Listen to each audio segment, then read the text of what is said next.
KDP is one of the best business models to really make use of this AI thing going on in the world right now. So I think many publishers miss the chance in building a brand. With every function that you have with AI, there's something how you can apply it to your KDP business. Welcome everyone. Today I'm joined by Tim, who is my video editor, and I've been working with Tim for a long time in regards to driven publishers, and I'm pleased to announce a new video series where we will be following Tim's journey from the start. He's just about to finish his first month, which is May. We're in 2025 now, and welcome, Tim. Thanks. Happy to be here. Happy to be on this channel. I think this video series that we will do will be very motivating for people to follow along and see what's possible with publishing. 100%. I think, I hope so at least. So the first month is not over yet, but I'm confident. I'm happy with the first month results. We're gonna go into that, I'm sure. But yeah, I think it can be very inspiring. I hope it will be very inspiring to see what's possible. Yes, it's always motivating to follow along. And the problem I have is I've been doing it for a decade, so maybe it's hard for people to relate, but I think in your journey, since you're starting, it's going to be like they're following you along next to you, and you'll be talking about the process you're in and everything like that. But before we go into that, can you begin by telling the viewers why did you decide to start with book publishing? Yeah, all right. So to be completely honest, I never heard about Amazon KDP. I didn't know that people publish books to make money. I was completely unaware of this. I also never even spent a thought of that I would publish my own book. This was completely out of vision for me. But then, like 1.5 years ago, at this time, I was doing social media marketing, social media management, also heavily into video editing. Been doing this my whole life, so I also have a lot of graphic design experience. But we will come to that later. Yeah, and then I met you. I started as your video editor, social media manager. Um, I edited all the YouTube videos. This was my first contact. I also remember in the first call we had together, I was like, "What is this KDP stuff? What are you doing publishing books? I never heard of this." And yeah, I edited all the YouTube videos. We started a free Skool Community. I edited all the videos of the free course. And then this was the first time I saw, okay, process looks pretty simple. Book formatting, I don't know. Never used the word so much. But then later on, we started DPE, the elite community. I edited all the elite videos. I got much more knowledge. So I already felt like, okay, I think I know more than most people do. I know how top level publishers judge a good book. What is a good book? How do you find the tag points? Stuff like this. Um, and then when the first members joined DPE, we had these group calls. I was listening to, I believe, over 40 hours of, I was in the conversations, 40 hours of advanced publishers talking. Also, we had some beginners in there, so I knew where do beginners fail, where do beginners struggle. And then I just thought, I think I would be just really dumb having these connections, being inside this community and not publishing books myself. And that was the moment I decided, okay, I will start publishing. And I also saw that there are other types of books that are not like heavily text heavy, the usual high content you see. And at first, I had the thought of creating the books myself. I think we're going to talk about that later as well. I also created the first book myself. But yeah, I saw that there are other kinds of books that are illustration heavy, and I thought, okay, my graphic design experience comes in handy here, and that's how I started off basically. But I'm also now going into high content. That's amazing. And seeing your first book cover and seeing the interiors of your book, it's like you've been publishing for longer than Yeah. I have. And it's incredible Yeah. the quality that you're able to produce with your first book. What was the results from your first month? When did the book get published? So I have my KDP dashboard open right here. First book got published on 13th of May, which was roughly 18 days ago, exactly 18 days ago. Currently estimated royalties, I'm at 173 euros, which translates to about 195, $200. 45 orders. I have to say I'm happy with the results so far. I think there's still room to push a little bit. Also, to be completely transparent, this is not profit. I spent roughly the same amount on test reader ads, and also reimbursing the test readers. Thanks, by the way, to Andre for that strategy. I think there's also an interview on YouTube where Andre shares the strategy, not in as much detail. He shared it at the Barcelona Mastermind, like the complete process, also inside the DP community. But yeah, at the moment, 173 euros, $195 after 18 days. I think it's good results for the first book. Yeah, that's really good. And for those that have been publishing for a while, you know that the first 1 to 2 Yeah. months we don't even care about the profit. So Yeah. this is looking promising. But I also had the opportunity. I think most publishers, when they start, they don't know shit about niche research. They don't know how to validate the niche, and I had the advantage that I have connections to Andre, for example, and he helped me validate the niche. So I think, yeah, this is a good start. I'm happy that I don't have some struggles that other people have. But I think also now I have the niche research process completely done after the first book. Yes, you did find the niche yourself, but you helped, Yeah. Andre helped validate it. Yeah. Exactly. I find the niche myself using Gerald's Helium 10 method, and then I had Andre validate it. Yeah. Okay. What are your goals with the publishing? So to be honest, when I started the book publishing process, I had in mind that I want to be the craziest KDP case study on YouTube or in general.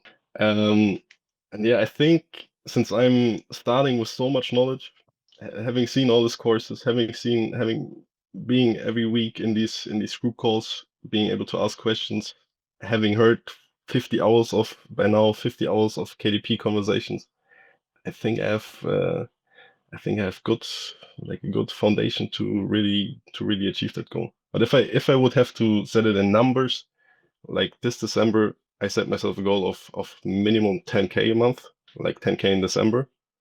I think I will be disappointed if I don't reach that, but I think that's very realistic for me. And yeah, but the ceiling is there's no ceiling to it. So I think I've discovered something that other publishers missed, especially in the US market, that could really end up bringing a lot of revenue in December.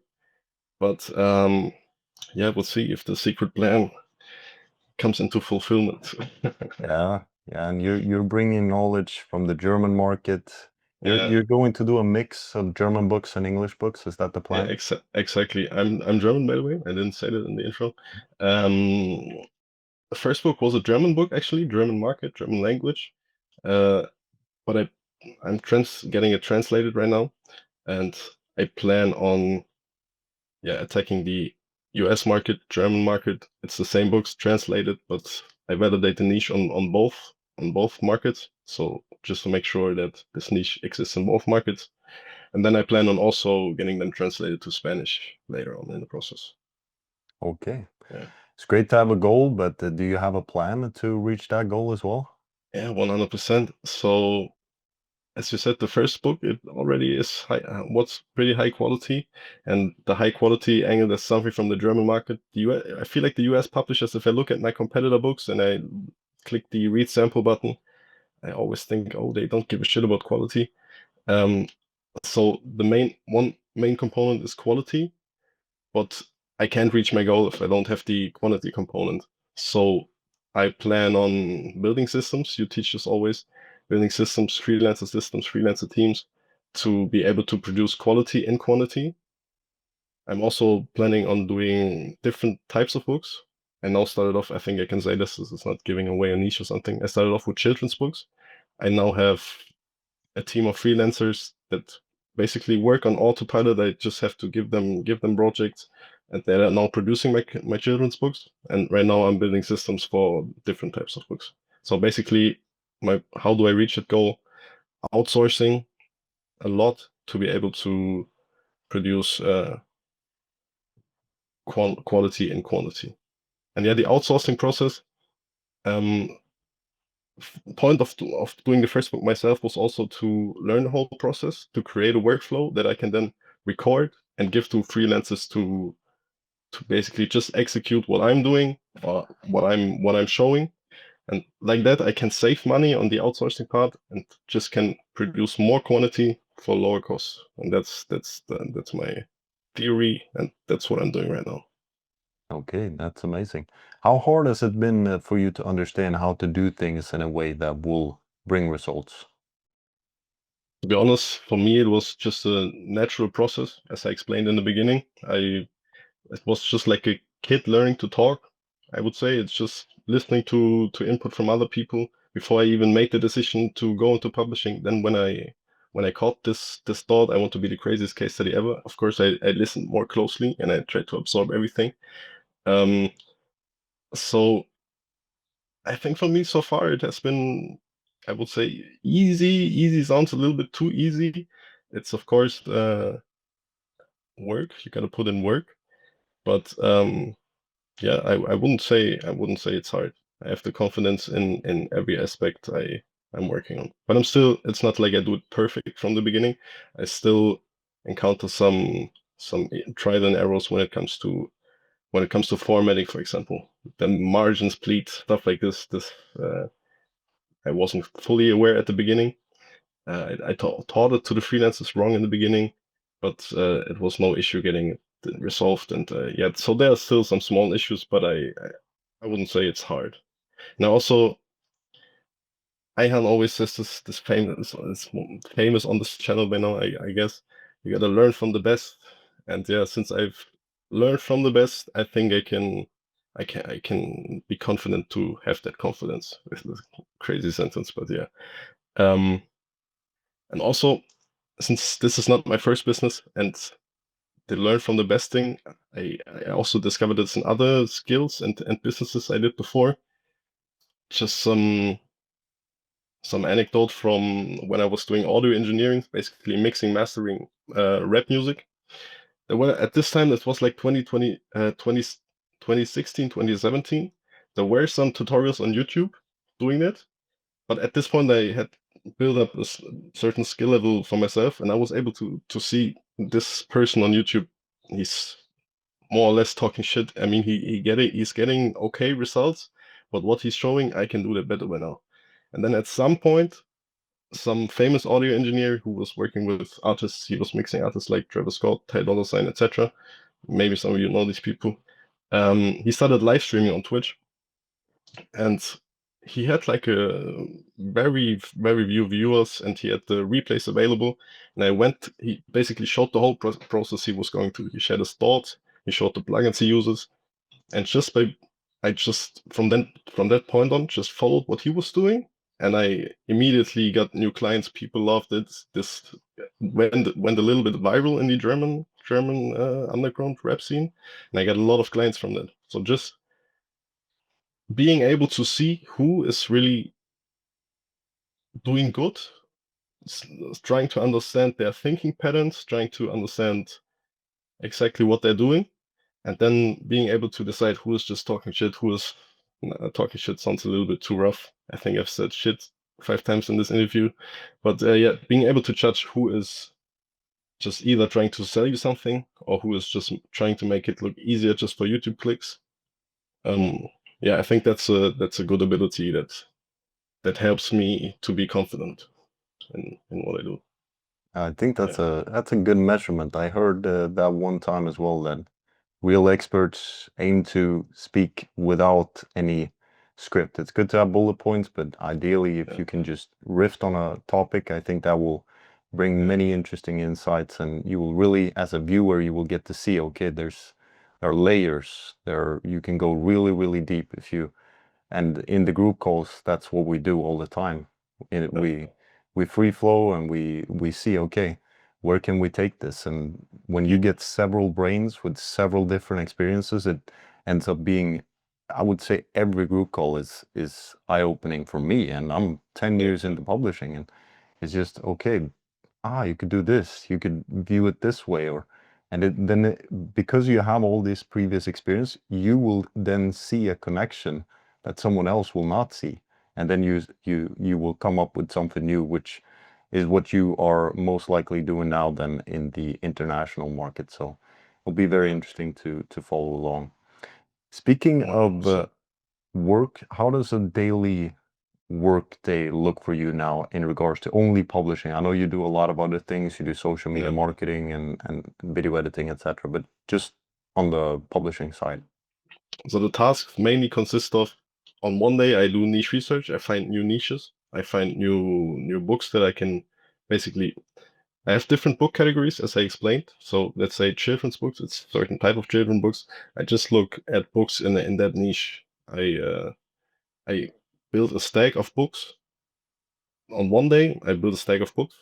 Then on the next week, I might do a different category of books.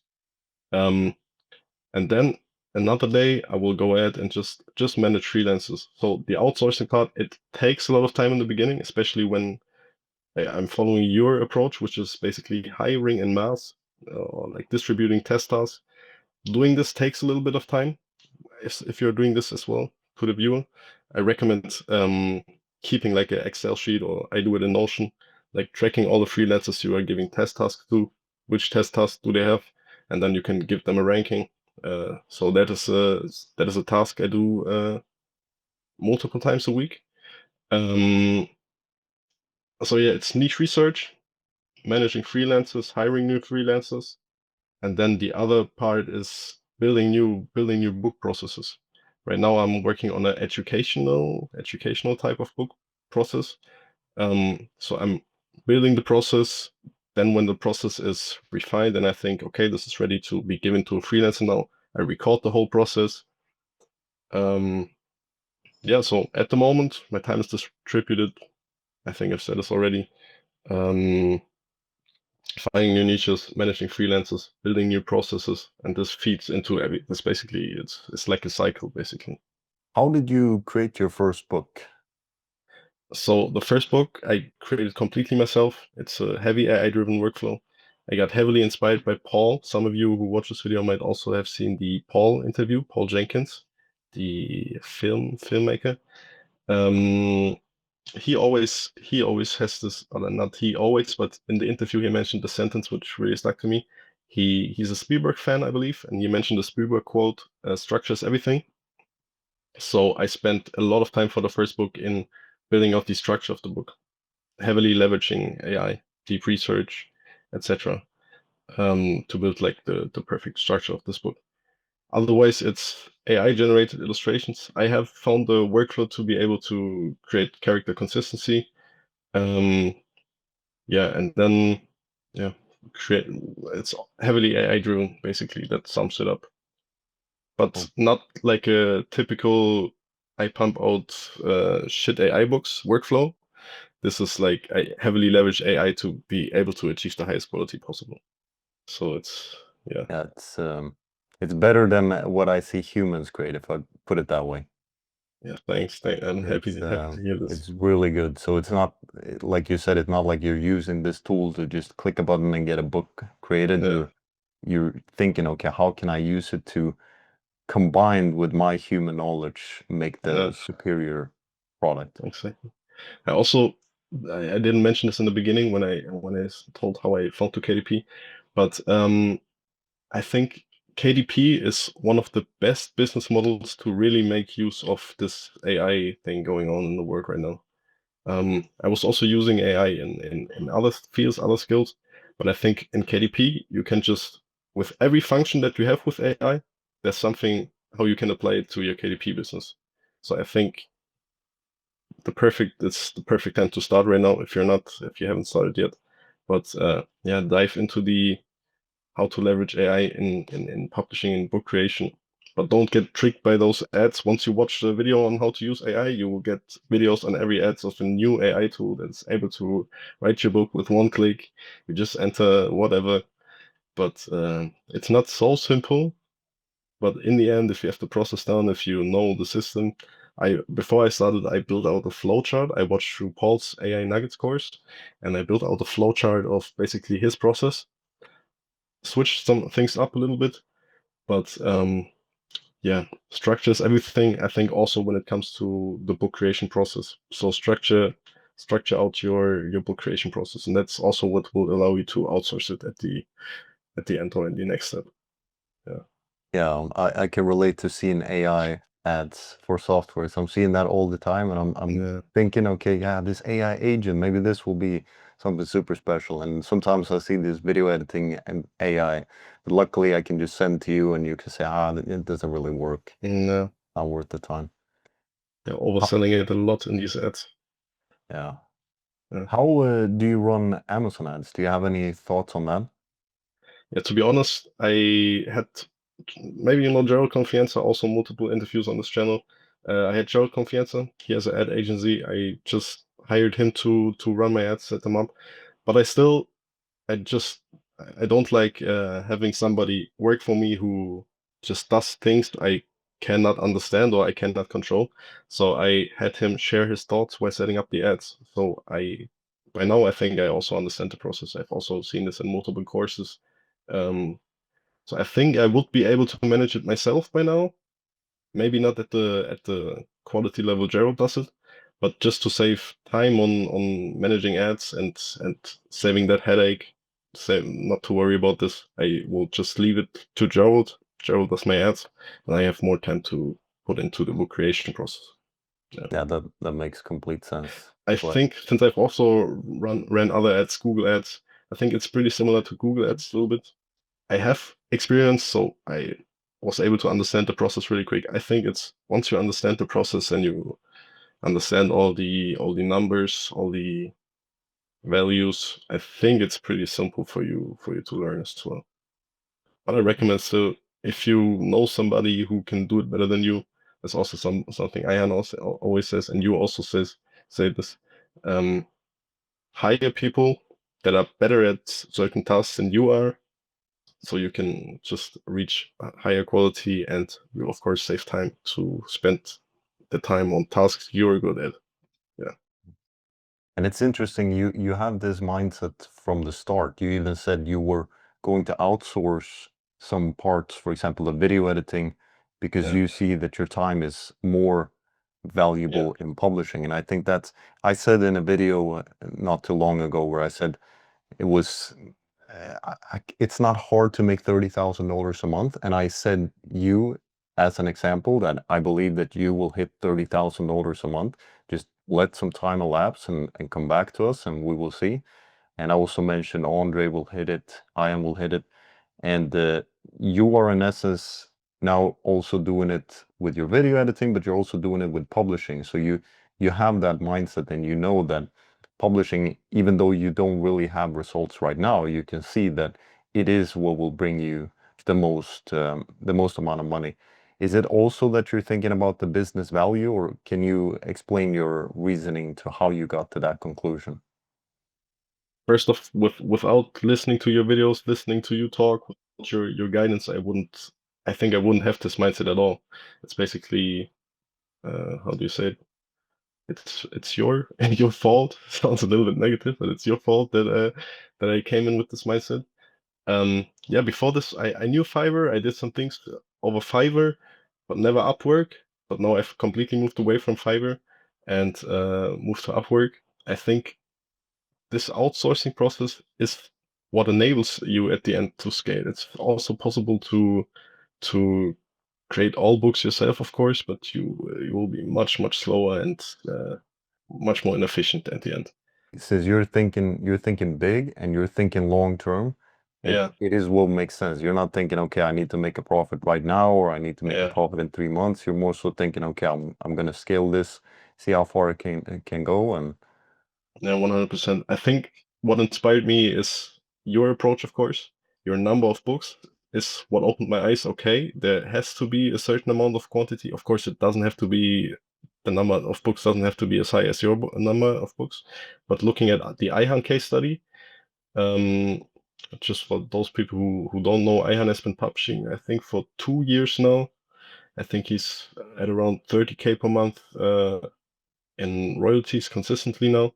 And he also had this outsourcing approach, more like an investing approach. I think I can save on book production costs more than Ihan. But yeah, he also has, I think, around 200 books now after 2 years. Um, I'm kind of confusing myself right now with what I'm saying. But yeah, that was really inspiring for me to see, okay, this is how the best people, how they make the money on KDP, basically. And I'm not in here for the short-term results. I'm not trying to publish, I don't know. Some people, they come in there, they think, oh, I want short-term money, I'm doing a coloring book. So yeah, I'm not in here for the short term. I'm here for the long term, and I want to build I think KDP is the most passive that the income can get. Maybe real estate is it's slightly more passive, but real estate and KDP is yeah. I want that long term money. Yes. And it will be very interesting to see, because you're coming in with that long-term mindset, which means that the product you create, you also want them to sell for years. So you make sure that they're solid from day one. And wow, will be 100%. interesting.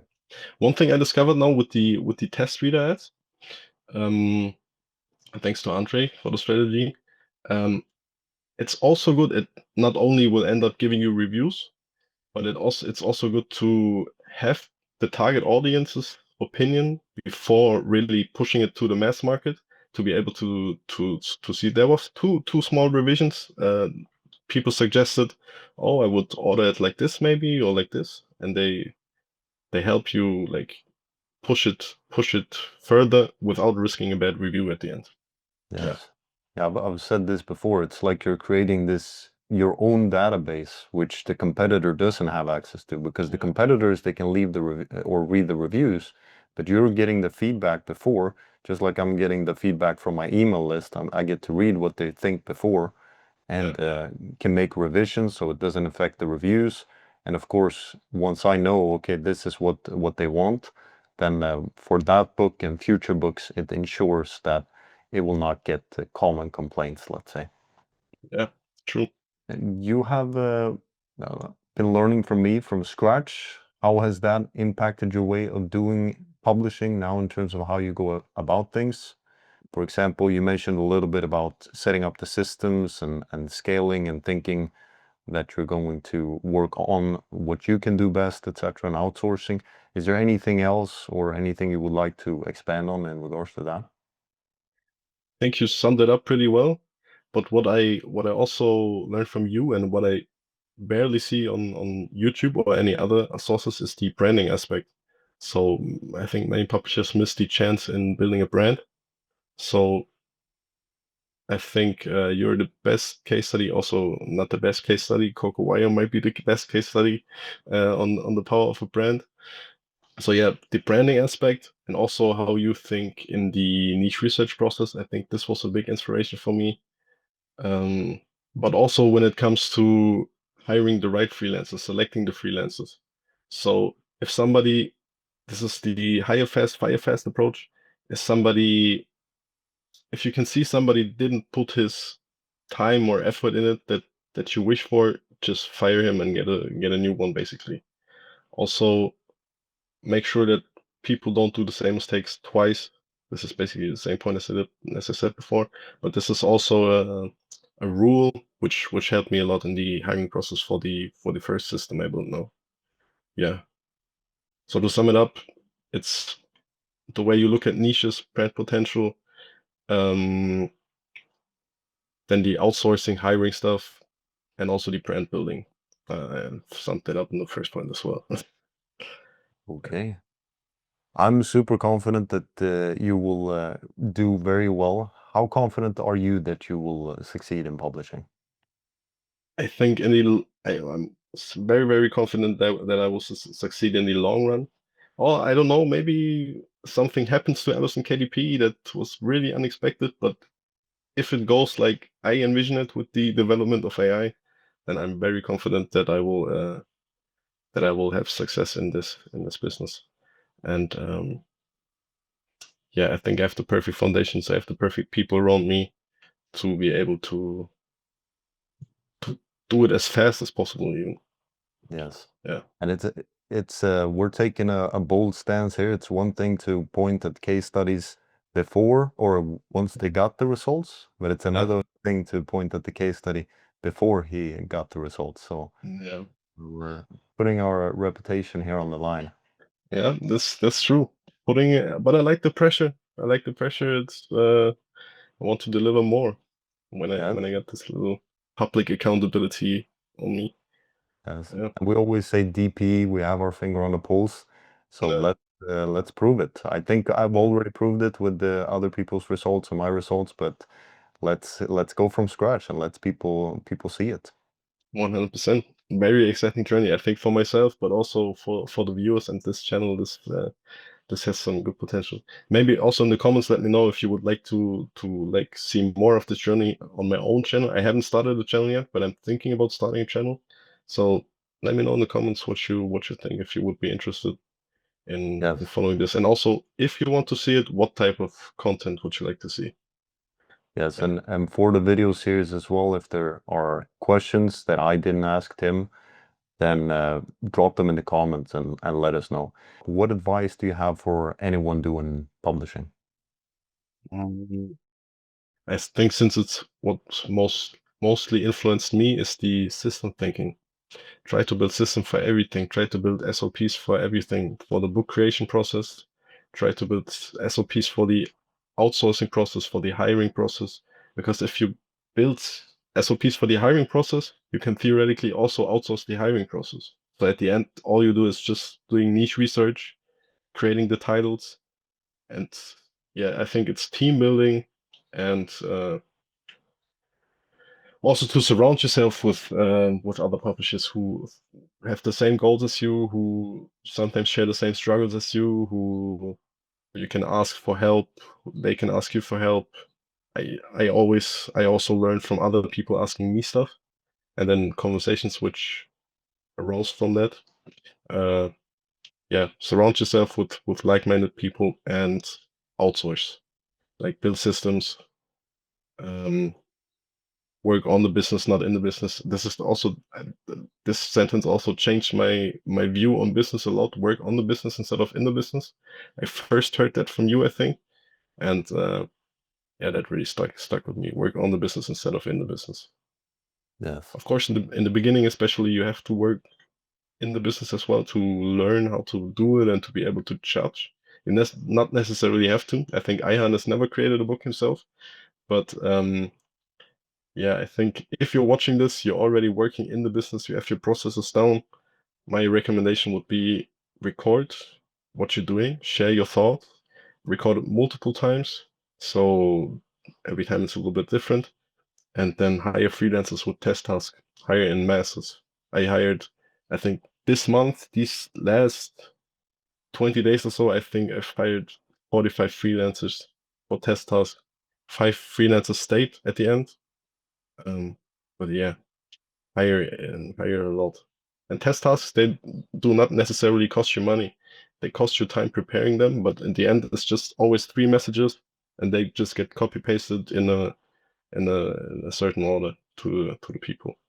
Some some people they say like, okay, the test to be clear, these test tasks they are like 20-minute tasks. Some people do it for free. Some people they want like $2, which ends up costing a little bit more because of Upwork fees. You pay the same in Upwork fees than you pay the freelancer. But yeah, test tasks, hiring in masses, and surround yourself with people. That's amazing. Inside the DP, we have over 50 hours of recorded group calls. And Tim, you've been in every single one of those group calls, and you are in every group calls. So for anyone that would like to learn everything that Tim knows, of course, DP has all the knowledge that Tim has gotten access to. And if you want to connect more with Tim in live calls, ask him questions directly, then DP is a great place to be. So we'll Yeah, leave a link in the description for anyone that is interested. 100%. I'm also willing to share like my book creation process insights a little bit inside the DPE group because have done that. And also, don't be, this is also another piece of advice. Don't be afraid to share your niches or like your processes and niches to people you trust and to people who do the same thing as you. Because when I did it, I got a lot of input that helped me like get to the quality that I desired. Yeah. Yeah, that's amazing. Okay, thank you very much, Tim. Looking forward to seeing you in the next video and everyone after that as well. Yes, sir. See you guys on the next video. Thanks for Yeah, watching. see you.